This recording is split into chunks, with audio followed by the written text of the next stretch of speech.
तो हेलो साथियों, नमस्कार। स्वागत है आपका अपने चैनल सक्सेस जंक्शन एक कदम सफलता की ओर में। मेरा नाम है अतुल शुक्ला और हम लेकर के आ गए हैं आपके लिए MP police, MP SI, MP PSC एवं अन्य सभी भर्ती परीक्षाओं की दृष्टि से अति महत्वपूर्ण टॉपिक है। नदियों के किनारे बसे जो शहर हैं मध्य प्रदेश के, साथ ही साथ में कुछ ऐसी जगह है वो किस लिए प्रसिद्ध है, वो सारी जानकारी हम आपको देने वाले हैं। यहाँ से दो तीन प्रश्न हर शिफ्ट में देखने को मिल रहे हैं।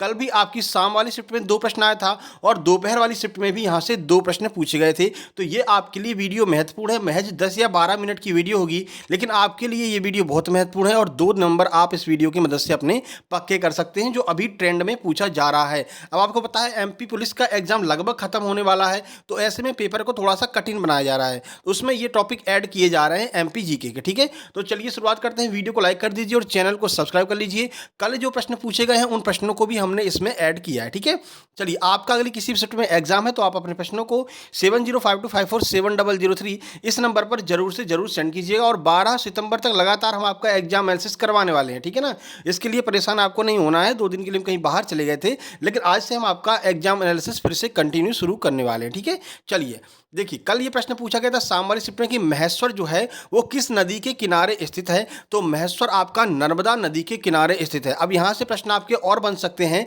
कि नर्मदा नदी के किनारे और कौन कौन से शहर स्थित हैं। तो चलिए देख लीजिए।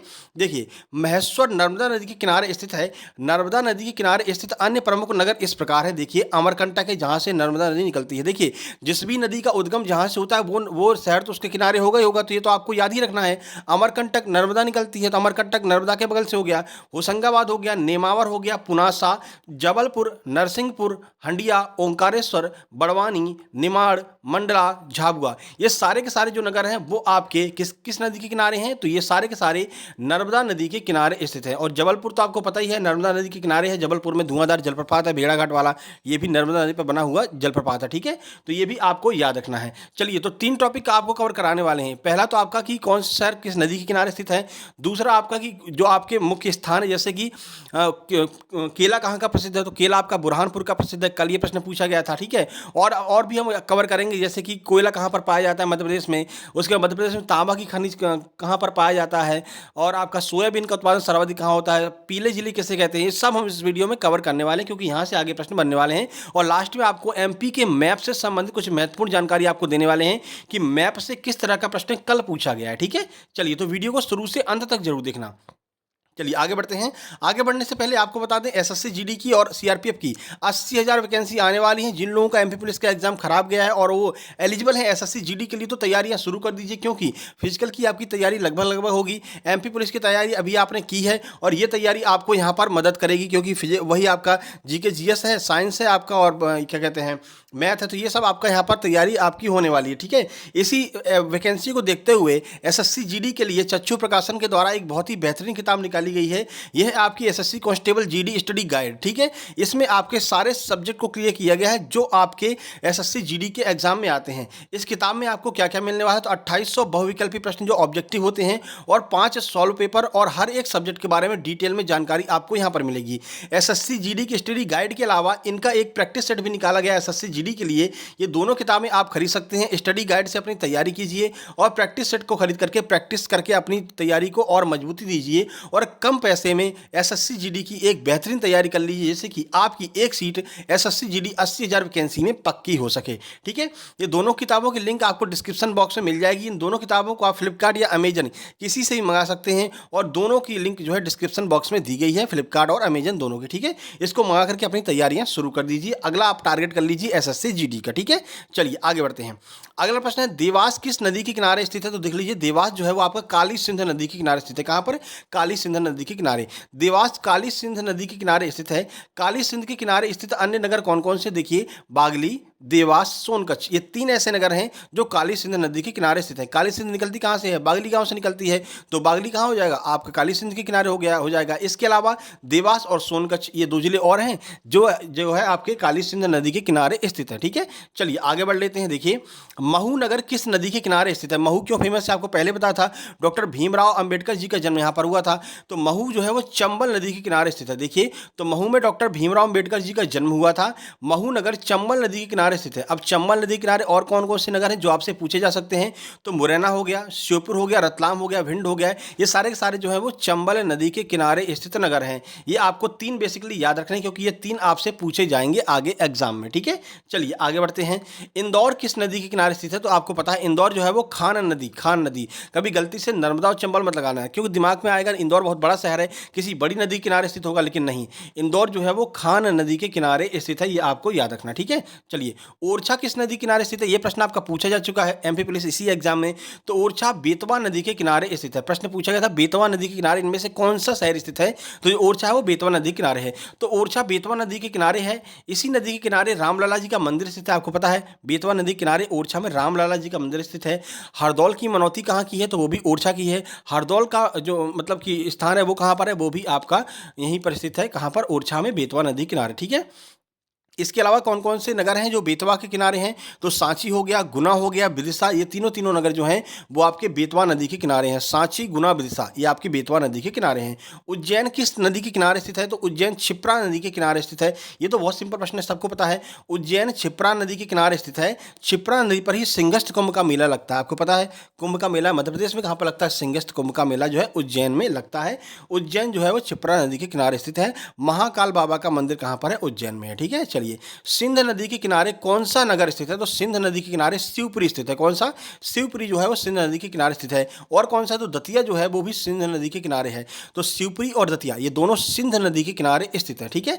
चलिए, एक प्रश्न यहाँ पर बनता है कि जो तिघरा डैम है, वो तिघरा डैम जो है वो किस नदी पर बना हुआ है। ये प्रश्न आपकी पिछली बार एमपी से पूछा था, इस बार भी पूछा जाएगा। तो तिघरा डैम जो है वो सांक नदी पर है, कहीं आप गलती से सिंध मत लगा देना, क्योंकि कंफ्यूजन हो जाता है। सिंध बड़ी नदी है तो तिघरा डैम बड़ी नदी बना होगा, तिघरा डैम जो है वो सांक नदी पर स्थित है, ये आपको याद रखना, ठीक है।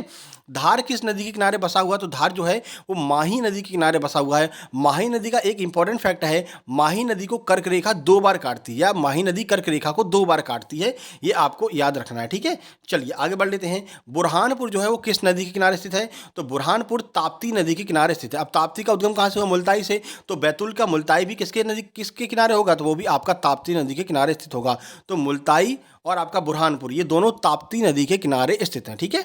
चलिए, आष्टा शहर, ये प्रश्न पूछा गया था पटवारी में, अभी सब लोग पता ही नहीं था ये आष्टा शहर क्या है। आष्टा शहर किस नदी के किनारे है, तो आष्टा शहर जो है वो पार्वती नदी के किनारे है। पार्वती नदी किनारे और कौन कौन से शहर हैं, शाजापुर, राजगढ़, ये दोनों नगर जो हैं वो आपके पार्वती नदी के किनारे स्थित हैं, ये भी आपको याद रखना है। तो आष्टा, शाजापुर, राजगढ़ ये पार्वती नदी के किनारे स्थित हैं, ठीक है। आगे बढ़िए।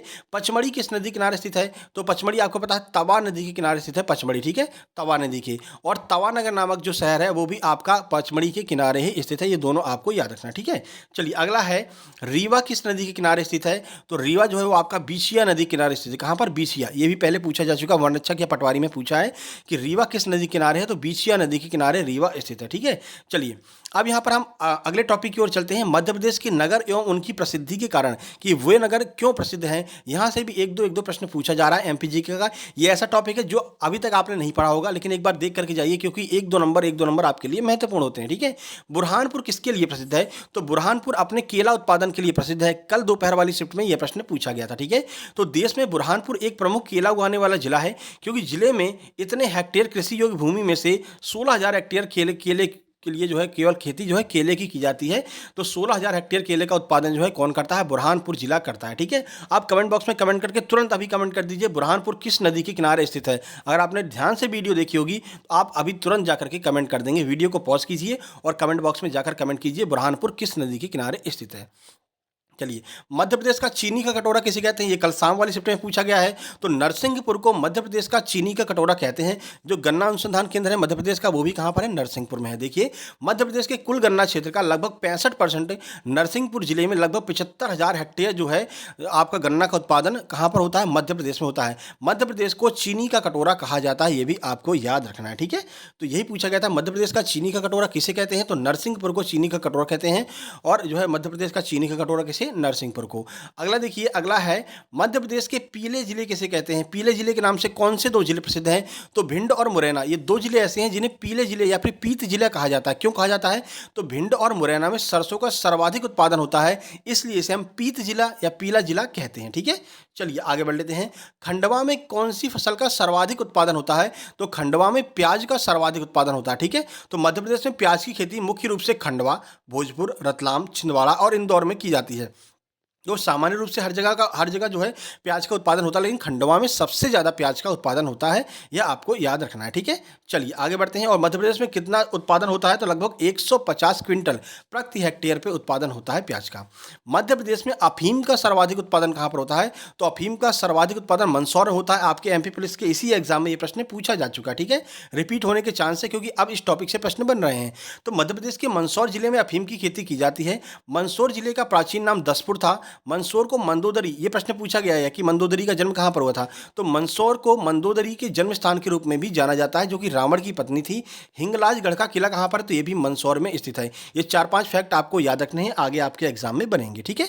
चलिए, मध्य प्रदेश में कागज मिल कहाँ पर स्थित है? तो नेपा नगर में कागज मिल स्थित है। कागज मिल करके आएगा तो नेपा नगर में, पेपर मिल करके आया तो अमलाई में। तो मध्य प्रदेश के नेमावर में, नेमावर नहीं है, नेपा नगर में, ठीक है। मध्य प्रदेश के नेपा नगर में कागज मिल स्थित है। अमलाई में क्या है? तो अमलाई में पेपर मिल स्थित है। और बैंक नोट प्रेस कहाँ पर है? तो देवास में बैंक नोट प्रेस स्थित है, ठीक है।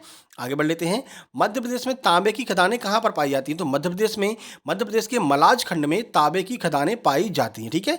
तो मध्य प्रदेश के भीतर तांबे के मुख्य भंडार मलाज खंड या बालाघाट में देखने को मिलते हैं। कहाँ पर? बालाघाट में मलाज खंड स्थित है। यहीं पर आपको तांबे का सर्वाधिक उत्पादन होता है, बालाघाट में, ठीक है ना। वन रक्षक वाले ज़्यादा चाहते हैं वन रक्षक हमारा सिलेक्शन हो जाए तो हम सीधे बालाघाट पहुँच जाए, ठीक है। क्यों? क्योंकि आप समझते हैं तांबे का उत्पादन होता है सर्वाधिक, ठीक है। हीरे का सर्वाधिक उत्पादन कहाँ पर होता है? तो मध्य प्रदेश की बात करें तो मध्य प्रदेश के पन्ना में हीरे का सर्वाधिक उत्पादन होता है। भारत में सबसे ज़्यादा उत्पादन कहाँ पर होता है? तो भारत में भी मध्य प्रदेश के ही पन्ना में सर्वाधिक उत्पादन होता है हीरे का। लेकिन विश्व की बात करते हैं तो विश्व में प्राकृतिक हीरों का सबसे बड़ा उत्पादक रूस है, ये आपको याद रखना है, क्योंकि कल आपसे पूछा गया था कि मैग्नीज का सर्वाधिक उत्पादन कहाँ पर होता है।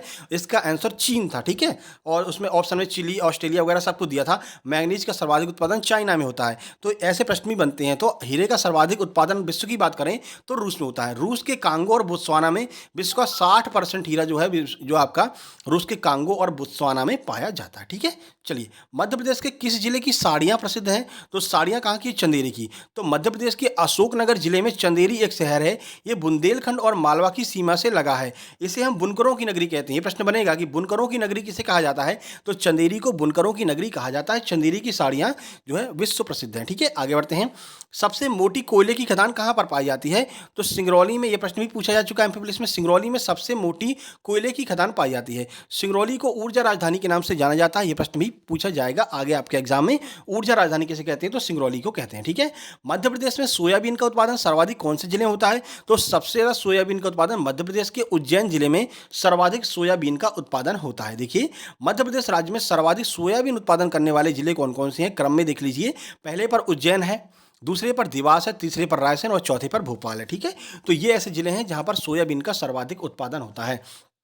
तो अब एक आपका वो है जो आपका मतलब कि मोटर वाहन का सर्वाधिक उत्पादन कहाँ पर होता है? तो पीथमपुर में होता है। ये भी आपको थोड़ा सा याद रखना है। पीथमपुर में जो है मोटर वाहन का सर्वाधिक उत्पादन होता है, और इसको जो है एमपी का डेट्राइट कहते हैं या भारत का डेट्राइट कहते हैं। ये भी आपको याद रखना है, ठीक है। चलिए, तो लगभग ये सारे जो फैक्ट हैं वो कवर हो चुके हैं। अब हम तीसरे पॉइंट की ओर चलते हैं, जिसमें हम आपका कवर करने वाले हैं एमपी का मैप। अब मैप सर क्यों कवर कर रहे हैं? क्योंकि कल यहाँ से प्रश्न आया था कि सबसे पश्चिमी जिला कौन सा है। पश्चिमी जिला, अब ऐसे आप एक लाइन खींच लिए, ठीक है। ये उत्तर हो गया, ठीक है, ये दक्षिण हो गया, ये पूरब हो गया, ये पश्चिम हो गया, ठीक है। लेकिन आपसे पूछा सबसे पश्चिमी जिला कौन सा है, और ऑप्शन में कुछ इस तरह से दिया था कि देखिए, ऑप्शन में दिया था रतलाम, ठीक है, उसके बाद में रायसेन, और उसके बाद में शाजापुर, और उसके बाद में सागर। ये 4 ऑप्शन में दिए हुए थे। तो अब अगर क्रम में आप देखेंगे तो क्रम में आपका जो रतलाम है वो सबसे पश्चिमी जिला हो जाएगा, ठीक है। क्रम में रतलाम जो है वो सबसे पश्चिमी जिला हो जाएगा, जो 4 ऑप्शन दिए गए थे, ठीक है।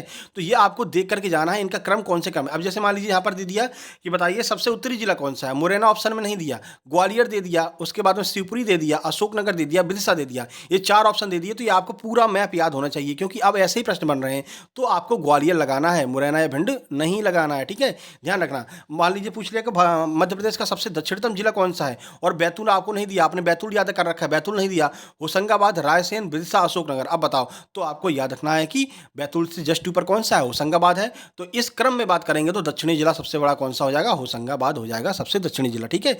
तो हर एक जिले के बारे में अब आपसे पूछा जा रहा है, और ये दक्षिणी जिला नहीं देते हैं। बुरहानपुर नहीं देंगे आपको ऑप्शन में, बैतूल नहीं देंगे आपको, बालाघाट नहीं देंगे, सिंगरौली नहीं देंगे, सबसे पूर्वी जिला सिंगरौली है। तो क्या देंगे? सिंगरौली छोड़ करके सीधी दे देंगे, सीधी दे देंगे, पन्ना दे देंगे, दमोह, सागर, अब बताओ कौन सा है। तो यहाँ से आपको उन ऑप्शन का एक-एक ऑप्शन के बारे में पूरी जानकारी होनी चाहिए कि किस क्रम में कौन सा जिला बढ़ रहा है, किस क्रम में कौन सा जिला बढ़ रहा है। कल आपका यही प्रश्न पूछा गया था, तो कल का तो आंसर रतलाम था, आपको याद भी होगा। वैसे पश्चिमी जिला की बात करते हैं तो सबसे पश्चिमी जिला आपका अलीराजपुर है, लेकिन अलीराजपुर को ऑप्शन में दिया ही नहीं था। तो मैप को आपको अच्छे से पढ़ करके जाना है। जो भी अदर स्टेट वाले हैं उनको भी बता दें, एमपी जीके से मैप से एक प्रश्न जरूर आएगा आप, ठीक है। तो ये मैप को आपको अच्छे से कवर करके जाना है। तो ये आपके लिए हम 3 पॉइंट लेकर के आए थे जहां से प्रश्न ज्यादातर बन रहे हैं, और यहीं से जो है आपके लगभग 4 से 5 प्रश्न एमपी जीके में बन रहे हैं। इनको आप कवर करके जाना, और वीडियो को लाइक कर देना भाई, शेयर कर देना सारे मित्रों के पास में जिनका आगे एग्जाम है, और चैनल पर पहली बार आए तो सब्सक्राइब करके नोटिफिकेशन बेल जरूर दबा लेना। ये हमारा टेलीग्राम चैनल है सक्सेस जंक्शन, जिसकी लिंक डिस्क्रिप्शन बॉक्स में दी गई, इसको आपको ज्वाइन कर लेना है। वहां पर पीडीएफ मिलेगी। फ्री स्टडी मटेरियल का चैनल है सक्सेस जंक्शन लाइव, यहाँ पर फ्री में आपको स्टडी मटेरियल प्रोवाइड कराते हैं। इसकी लिंक भी डिस्क्रिप्शन बॉक्स में दी है, नहीं तो टेलीग्राम पर जाकर सर्च कर लेना सक्सेस जंक्शन लाइव। यहाँ पर आपको फ्री में स्टडी मटेरियल मिल जाता है, जैसे राकेश यादव सर के मैथ की बुक, नीतू मैम की इंग्लिश की बुक एमपीएसआई के लिए, उसके अलावा आपका आदित्य रंजन सर की बुक, आदित्य पटेल सर की बुक, ये सारी किताबें आपको इस चैनल में फ्री में मिल जाएंगी। आबकारी, पटवारी, वन रक्षक, तीनों के पेपर भी आपको यहाँ पर मिल जाएंगे। और जैसे ही एमपी पुलिस की आंसर की आएगी तो एमपी पुलिस के पेपर भी हम यहीं पर डाल देंगे, ठीक है।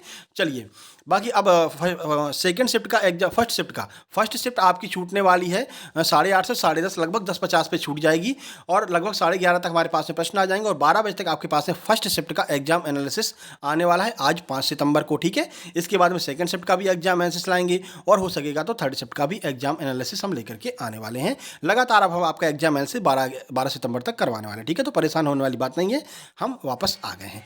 तो मिलते हैं फर्स्ट शिफ्ट के एग्जाम एनालिसिस में। वीडियो को लाइक नहीं किया तो लाइक कर देना। तब तक के लिए धन्यवाद, नमस्कार।